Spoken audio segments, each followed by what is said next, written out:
స్వాగతం నేను దీపిక ముందుగా హెడ్లైన్స్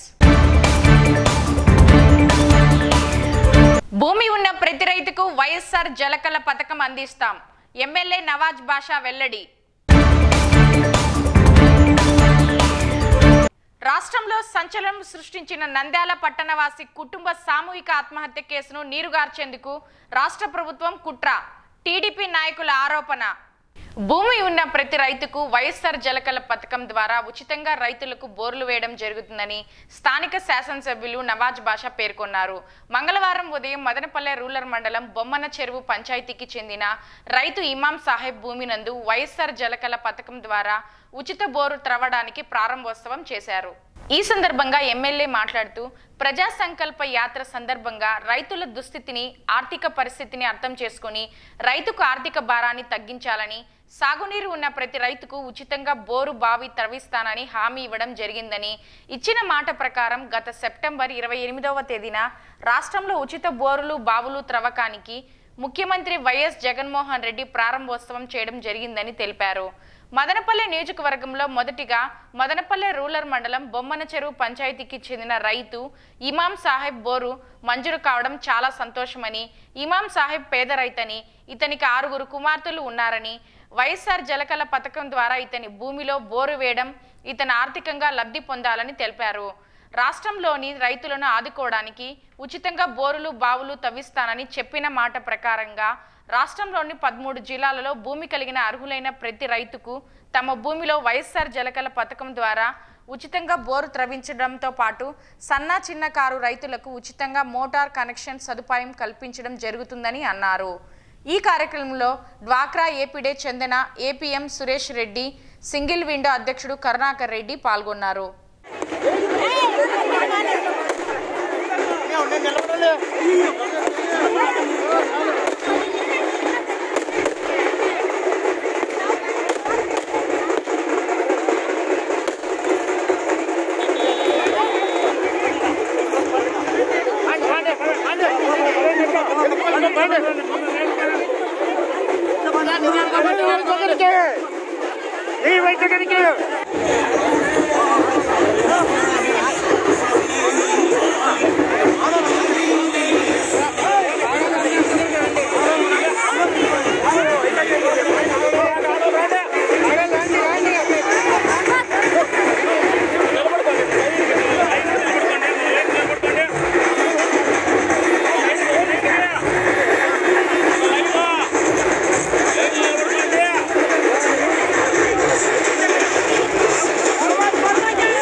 నవంబర్ 6వ తారీఖున 3 సంవత్సరాల్లో ప్రతిపక్షం నాయకులున్నప్పుడు ఏదైతే రాష్ట్ర మాజీ ముఖ్యమంత్రి చంద్రబాబు నాయుడు గారు ఈ రాష్ట్రానికి దశాదిశ మారుస్తారని చెప్పి ప్రజలందరూ 2014లో ఆయన మండలం ముఖ్యమంత్రిగా చేశారు. 2014 నుంచి 19 వరకు ముఖ్యమంత్రిగా పనిచేశారు. ఉమ్మడి రాష్ట్రం ఉన్నప్పుడు కూడా 10 ఏళ్ళు పనిచేశారు. 1994 నుంచి 2004 వరకు. ఈ రాష్ట్రానికి ఏం లేదు. ఈ రాష్ట్రానికి దశాదిశ మార్చిన నాయకుడు ఎవరైనా ఉన్నాడంటే 2004లో మొదటిసారిగా ముఖ్యమంత్రి అయినప్పుడు దివంగత రాజశేఖర రెడ్డి గారు తన కొడుకుగా నేను జగన్మోహన్ రెడ్డి అనే నేను 2019లో 150% ప్రజలు ఆయనకి ఇవ్వడం అంటే 170 నియోజకవర్గాల్లో 150 సీట్లు ఇచ్చారంటే దరిదాపులు 52 నుంచి 55% మంది ఓట్ల ప్రజలు వైఎస్ఆర్ కాంగ్రెస్ పార్టీకి. ఎందుకంటే ఏదైతే దివంగత రాజశేఖర రెడ్డి గారి పైన నమ్మకం, ఏదైతే మాట చెప్తారో ఆ మాటే మళ్ళీ ఈ రాష్ట్రానికి ముందుకు తీసుకుపోయే కార్యక్రమం ఎవరైనా చేస్తారంటే ఈ రాష్ట్రానికి ముందుకు తీసుకుపోయే తీసుకుపోయే నాయకుడు ఎవరన్నా ఉంటే మన రాష్ట్ర ముఖ్యమంత్రి జగన్మోహన్ రెడ్డి గారు. ఆ రాష్ట్రంలోనే 2014 నుంచి 19 వరకు బాబు వస్తే జాబ్ వస్తుందని చెప్పి అనేక రకాలుగా అబద్ధాలు చెప్పి గద్దెదించిన 600 అబద్ధాలు చెప్పి చంద్రబాబు నాయుడు ఈరోజు ప్రజలు తీర్పిచ్చి కొన్నేళ్ల కాలంలో కలిపేసి ఏదైతే 2 పేజీల మేనిఫెస్టో ఇచ్చారో 2014 30 పేజీల మేనిఫెస్టో ఇచ్చారో ఆ 30 పేజీలో ఒక పేజీ కూడా అమలు పరచకుండా ఈ భారతదేశ చరిత్రలోనే గిన్నిస్ బుక్ రికార్డ్ ఎక్కిన చంద్రబాబు నాయుడు గారు ఏదైతే 2 పేజీల మేనిఫెస్టో ఇచ్చి 95% వరకు అమలు పరిచిన ఘనత ఎవరైనా ఉన్నారంటే ఈ రాష్ట్రానికి జగన్మోహన్ రెడ్డి ముఖ్యమంత్రి గారు. మేమందరూ శాసనసభ్యులుగా పనిచేయడం చాలా అదృష్టమని భావిస్తూ ఏదైతే ఈ ప్రజా సంకల్ప యాత్రలో మేమైతే ఎక్కడైనా తిరుగుతుంటే ప్రజల ప్రేమ ఆప్యాయత వాళ్ళ చూస్తుంటే ఈ రాష్ట్రానికి మళ్ళా 50 ఏళ్ల వరకు రాష్ట్ర ముఖ్యమంత్రి జగన్మోహన్ రెడ్డి గారు ఉంటారని చెప్పి మేమందరూ తెలియజేసుకుంటున్నాం. రాబోయే కాలంలో కూడా ఈ రాష్ట్రానికి తీసుకుపోయే కార్యక్రమం రాష్ట్రం మంచి అభివృద్ధి జరగాల, ఈ రాష్ట్రానికి కులాలు మతాలకు అతీతంగా ప్రాధాన్యం ఇస్తూ అందరూ తీసుకొని పోయే నాయకుడు ఎవరైనా ఉన్నారంటే ఈ రాష్ట్ర ముఖ్యమంత్రి జగన్మోహన్ రెడ్డి గారు తీసుకుంటూ అలాగే ఈ రాష్ట్రం మదనపల్లి నియోజకవర్గ ప్రజలందరికీ నా తరఫు నుంచి అదే మా ఎంపీ మిత్రుగారి తరఫు నుంచి ప్రత్యేకంగా ధన్యవాదాలు తెలియజేసుకుంటున్నాను. మదనపల్లె రూరల్ మండలం వలసపల్లి గ్రామ పంచాయతీలో చిత్తూరు మదనపల్లె జాతీయ రహదారి ప్రక్కన సర్వే నెంబర్ 516 ప్రభుత్వ భూమిని ఓ అధికార పార్టీ నాయకుడు కబ్జా జేసీబీతో ప్రభుత్వ భూమిని చదును చేస్తుండగా అరవళ్లపల్లి మహిళలు రైతులు అడ్డుకున్నారు. ఈ సందర్భంగా గ్రామానికి చెందిన కమలమ్మ మల్లికార్జున మాట్లాడుతూ గత కొన్ని సంవత్సరాలుగా గ్రామస్తులు గొర్రెలు ఎద్దులు అడవికి వెళ్లే దారిని కోట్ల రూపాయల విలువ చేసే భూమిని అధికార పార్టీ నాయకులు ఆక్రమించి గ్రామస్తులపై ఘర్షణలకు దిగుతున్నారని ఆవేదన వ్యక్తం చేశారు. ఉన్నత అధికారులు స్పందించి ప్రభుత్వ భూమిని నిరుపేదలకు ఇవ్వాలని డిమాండ్ చేశారు. లేని పక్షంలో రేపటి నుంచి సబ్ కలెక్టర్ కార్యాలయం వద్ద నిరసన కార్యక్రమాలు చేపడతామని హెచ్చరించారు. ఈ కార్యక్రమంలో నారాయణ పురుషోత్తం పాల్గొన్నారు.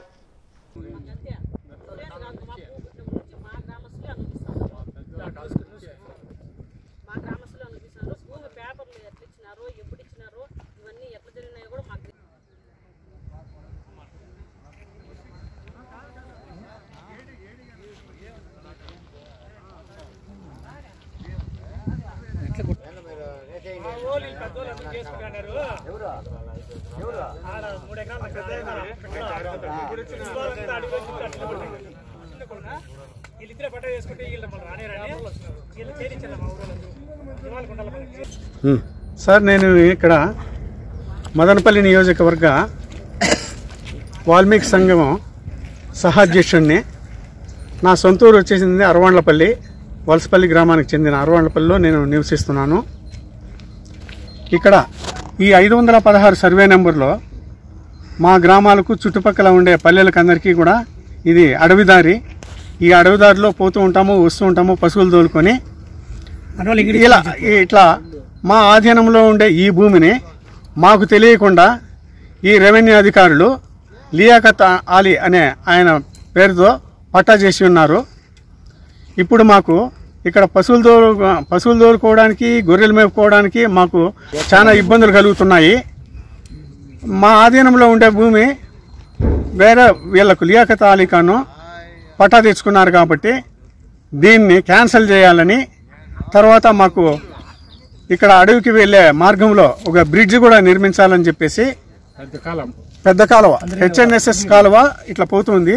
ఆ హెచ్ఎన్ఎస్ఎస్ కాలువ అడ్డంగా ఉండేదాని వల్ల మేము అడవిలోకి పోయి పశువులు గొర్రెలు మేపుకోలేకపోతున్నాము. కాబట్టి ఆ బ్రిడ్జ్ కూడా నిర్మించి మా అరవాండ్లపల్లి వలసపల్లి గ్రామస్తులందరికీ కూడా న్యాయం చేయాలని చెప్పేసిందే మేము ఈ పత్రికాముఖంగా కలెక్టర్ గారికి, సబ్ కలెక్టర్ గారికి, హెచ్ఎన్ఎస్ఎస్ కలెక్టర్ గారికి అందరికీ సమన్వయంగా విన్నవించుకుంటున్నాం. సార్, నియోజకవర్గం వలసపల్లి గ్రామం మాది అరవలపల్లి. సార్, మేము చిన్నప్పటి నుంచి కూడా పశువులు కొండకు పోతా వస్తూ ఉన్నాము.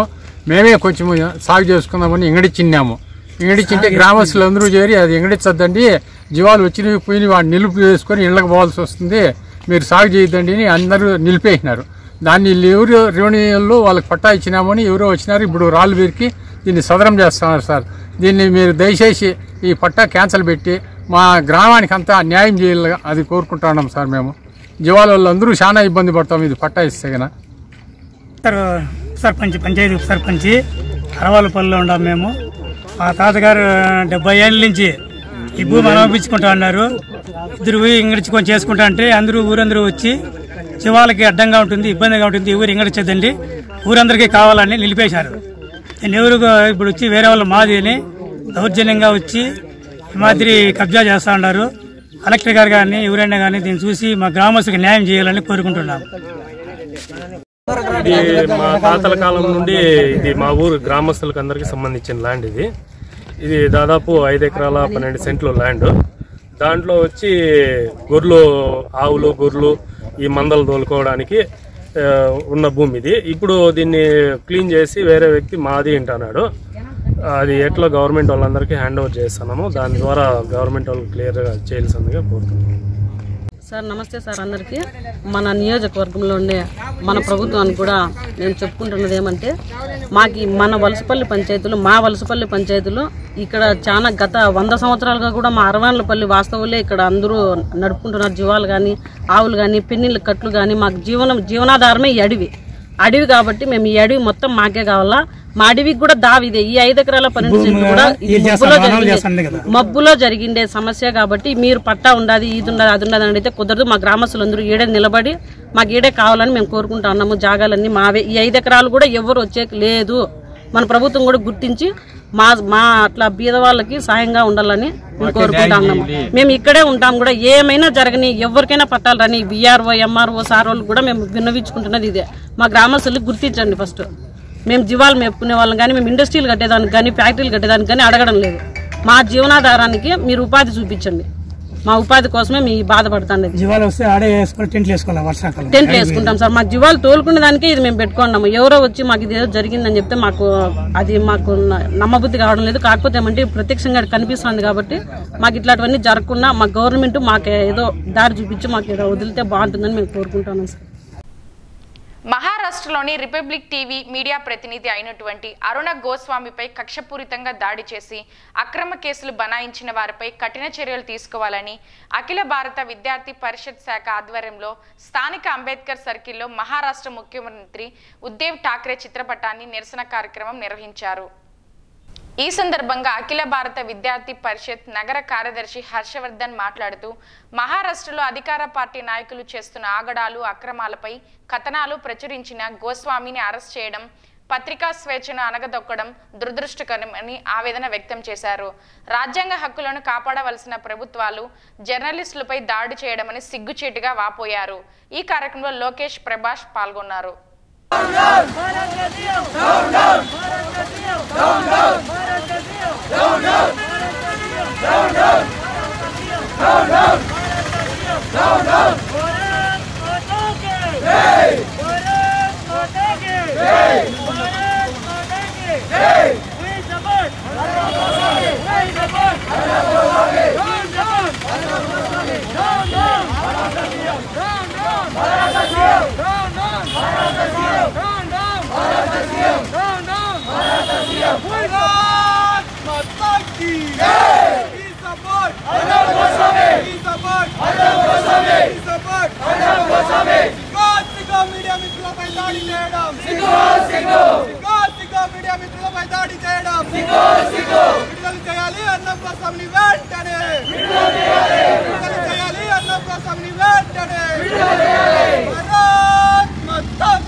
శాఖ ఆధ్వర్యంలో అరుణబ్ గోస్వామిని మేము విడుదల చేయాలనేసి ఈరోజు చాలా కార్యక్రమాలు చేశాము. అది చేయని ఎడల మేము ఇంకా తీవ్రంగా ఉంటాయనేసి అఖిల భారతీయ విద్యార్థి పరిషత్ మదనపల్లి శాఖ ఆధ్వర్యంలో ఈరోజు స్థానిక అంబేద్కర్ సర్కిల్ నందు నిరసన కార్యక్రమం నిర్వహించడం జరిగింది. దీనికి గల కారణం ఏమనగా, గత బుధవారం రోజున మహారాష్ట్ర ప్రభుత్వం ఏదైతే తన విలేకరులపై దాడి చేస్తూ విలేకరులను అవమానపరిచే విధంగా అరుణ గోస్వామి అనే ఒక రిపబ్లికన్ రిపోర్టర్ పైన చేసిన దాడిని ఖండిస్తూ ఈరోజు నిరసన చేయడం జరిగింది.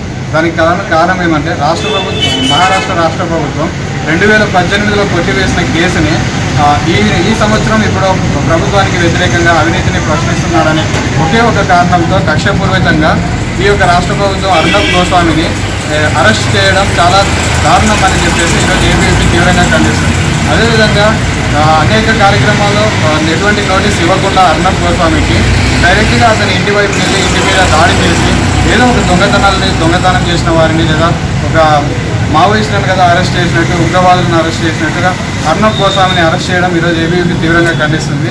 ఈరోజు దేశవ్యాప్తంగా అనేక చోట్ల అర్నబ్ గోస్వామి వెంట ఏబీవీపీ విద్యార్థులు ఉన్నారని చెప్పేసి అర్నబ్ గోస్వామికి మద్దతుగా ఈరోజు ఏబీవీపీ కార్యక్రమం చేపట్టడం జరిగింది. ఏబీవీపీ డిమాండ్ చేయడం ఏమనగా తక్షణమే మహారాష్ట్ర గవర్నమెంట్ అర్నబ్ గోస్వామిని విడుదల చేసి పత్రికా విలేకరులందరికీ క్షమాపణ కోరాలని చెప్పేసి ఏబీవీపీ డిమాండ్ చేస్తుంది. లేని ఎడల రానున్న రోజుల్లో దేశవ్యాప్తంగా ఈ కార్యక్రమాలు ఉద్యమించి అర్నబ్ గోస్వామి వెంట ఉంటామని చెప్పేసి ఈ సందర్భంగా తెలియజేస్తుంది. కర్నూలు జిల్లా నంద్యాలలో అబ్దుల్ సలాం కుటుంబం ఆత్మహత్య చేసుకున్న ఘటనపై సిబిసి విచారణ ఆదేశించాలని మాజీ మంత్రి అమర్నాథ్ రెడ్డి డిమాండ్ చేశారు. మంగళవారం స్థానిక తెలుగుదేశం పార్టీ కార్యాలయంలో పార్టీ ముస్లిం నాయకులతో కలిసి ఏర్పాటు చేసిన విలేకరుల సమావేశంలో ఆయన మాట్లాడుతూ ప్రస్తుతం వైసీపీ పాలన హిట్లర్ పాలనను తలపిస్తుందన్నారు. వైసీపీ నాయకులు చేసే పనులకు అడ్డు చెప్పేవారు బెదిరించి భయభ్రాంతులకు గురి చేస్తున్నారని అన్నారు. ఎంతగా వేధింపులకు గురి చేయకుంటే కుటుంబం మొత్తం ఆత్మహత్య చేసుకుంటుందని ప్రశ్నించారు. తూతూ మంత్రంగా పోలీసులపై కేసులు పెట్టి సాయంత్రానికి బెయిల్పై విడుదల చేశారన్నారు. అబ్దుల్ సలాం కుటుంబాన్ని వేధించిన పోలీసుల కాల్ రికార్డులను బయటకు తీసి వారిని బెదిరించేందుకు కారణమైన వారిని శిక్షించాలని డిమాండ్ చేశారు.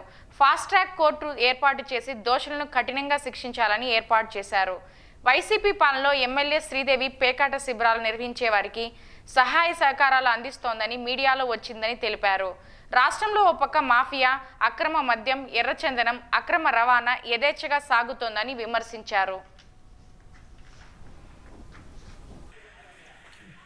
కర్నూలు జిల్లా నంద్యాలలో అబ్దుల్ సలాం కుటుంబ సభ్యుల ఆత్మహత్య నిజంగా కూడా చాలా దారుణం. సభ్య సమాజంలో ఇటువంటి సంఘటనలు జరగడం, ఒక మైనారిటీ ముస్లిం మైనారిటీకి సంబంధించినటువంటి కుటుంబం పూర్తిగా కుటుంబమే ఇంత దారుణంగా ఆత్మహత్య చేసుకోవడం అనేది నిజంగా కూడా చాలా బాధాకరం. దీనికి పూర్తిగా కూడా జగన్మోహన్ రెడ్డి గారి ప్రభుత్వం బాధ్యత వహించాలని చెప్పి నేను ఈ సందర్భంగా కూడా తెలియజేసుకుంటున్నా. ఇది ముమ్మాటికి ప్రభుత్వ హత్యే అని చెప్పక తప్పదని చెప్పి కూడా ఈ సందర్భంగా కూడా నేను మనవి చేసుకుంటున్నాను. అంటే ఈ నెల 2వ తేదీ అనుకుంటా భాస్కర్ రెడ్డి అనేటువంటి వ్యక్తి, అబ్దుల్ సలాం ఒక ఆటో డ్రైవర్, ఆయన ఆటోలో భాస్కర్ రెడ్డి అనేటువంటి వ్యక్తి వైసీపీ నాయకుడు ఆ ఆటోలో ప్రయాణించడం, ఆటోలో ఆయనకు 70,000కు సంబంధించినటువంటి డబ్బు నగలు ఆయన పోగొట్టుకున్నానని చెప్పి పోలీస్ కేసు పెట్టడం. దీని బ్యాక్గ్రౌండ్, పోలీస్ కేసు పెట్టిన తర్వాత పోలీసులు ఆ కుటుంబాన్ని వేధించడం, భయపెట్టడం చేసిన తర్వాత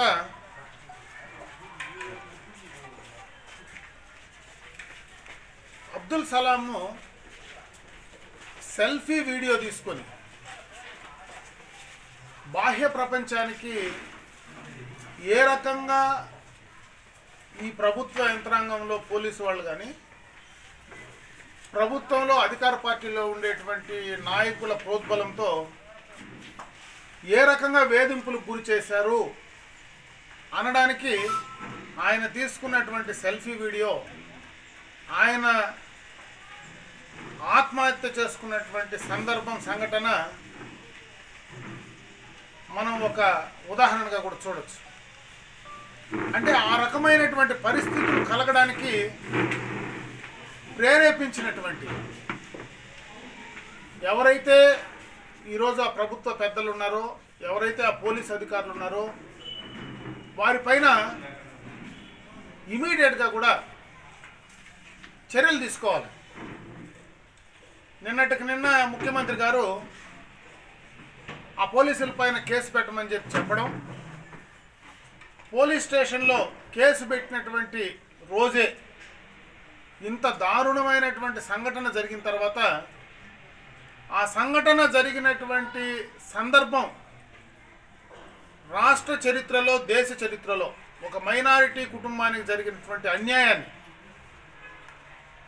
ఏ రకమైనటువంటి సందర్భంలో ఆ రకంగా జరిగిందో, ఎవరు దాన్ని ప్రోత్సహించారనే దానిపైన కేసు పెట్టమంటే ఆ పోలీసు వాళ్ళపైన కేసు పెడితే ఒకే రోజు బెయిల్ పైన బయటకు రావడం, ఇది ఎక్కడైనా జరుగుతుందా అని అడుగుతా ఉన్నా. ఇంత పెద్ద దారుణమైనటువంటి సంఘటన జరిగితే ఇమ్మీడియట్గా మేమేదో 307 అటెంప్ట్ టు మర్డర్ కేసు, ఇంకేదైనా కేసు మేము పెట్టమన్నాం, ఆ రకంగా మేము ఆ రకమైనటువంటి సెక్షన్స్ పెట్టమన్నామంటే బెయిలబుల్ అఫెన్స్ కింద వచ్చేటువంటి సెక్షన్ల కింద ఎట్లా వీళ్ళు బయటకు వస్తారనే దానిపైన కూడా మనం చూడాల్సినటువంటి, ఆ కోణంలో కూడా మనం చూడాల్సినటువంటి అవసరం ఉంది. ఇంకొక పక్క సాక్షి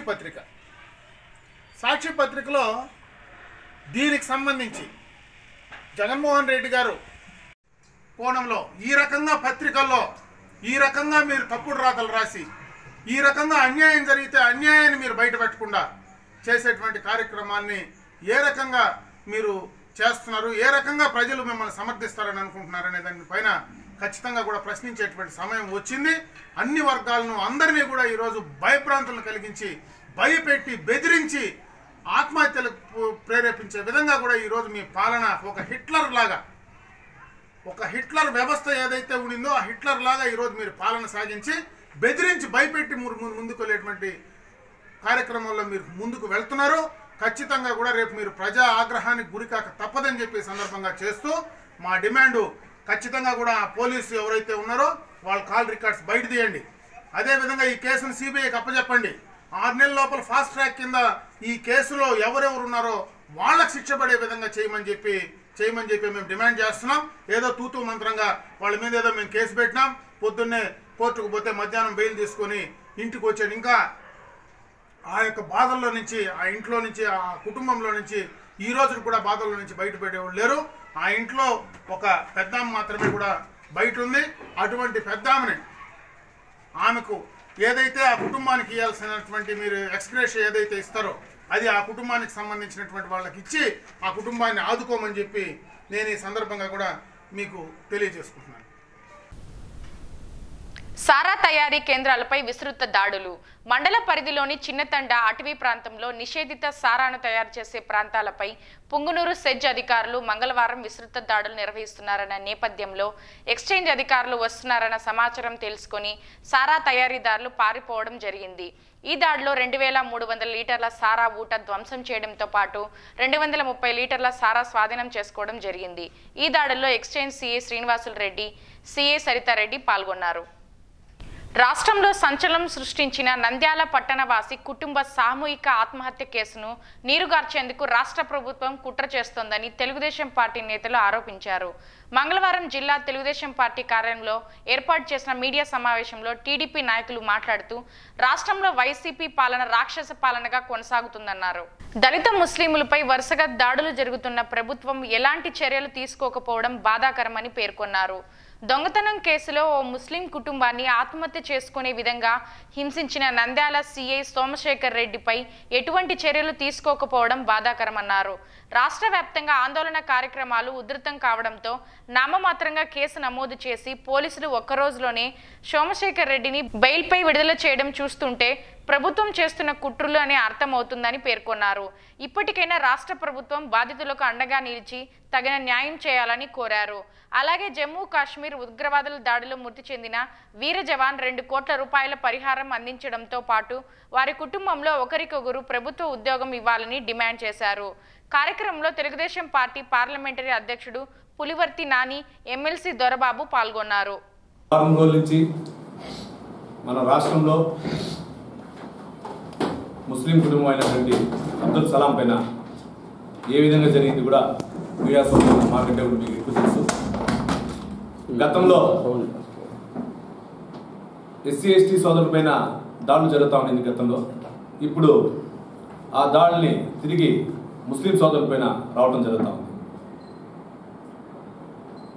ఒక ఆటో డ్రైవర్ అయినటువంటి అబ్దుల్ సలాం అతను ఆటో వృత్తి చేసుకుంటుంటే ఆటోలో డబ్బు ఎవరో మర్చిపోయినారని చెప్పి అతను ఏ విధంగా వేధిస్తే పోలీసు వారు వేధించేది దానికంటే కూడా అక్కడ స్థానిక ఎమ్మెల్యే అయినటువంటి శిల్పారెడ్డి గారు ప్రజలతో పోలీసు అధికారులపైన ఒత్తిడితో ఏ విధంగా వేధించారు కూడా మీకు అందరికీ ఆ వీడియోస్ అన్నీ కూడా ఉంది.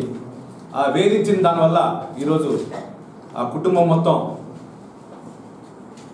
ఒక గూడ్స్ రైలు ముందు కూడా సూసైడ్ చేసుకునే పరిస్థితి వచ్చింది. ఆ వీడియో కానీ దొరకకుంటే కేసు అనేది ఉండదు. ఏదో కుటుంబ కలహాలను ఆర్థిక పరిస్థితుల వల్ల ఆత్మహత్య అని చెప్పే పరిస్థితి వచ్చి ఉంటుంది. కానీ ఇది ఈరోజు అది లేకుండా ఉంది.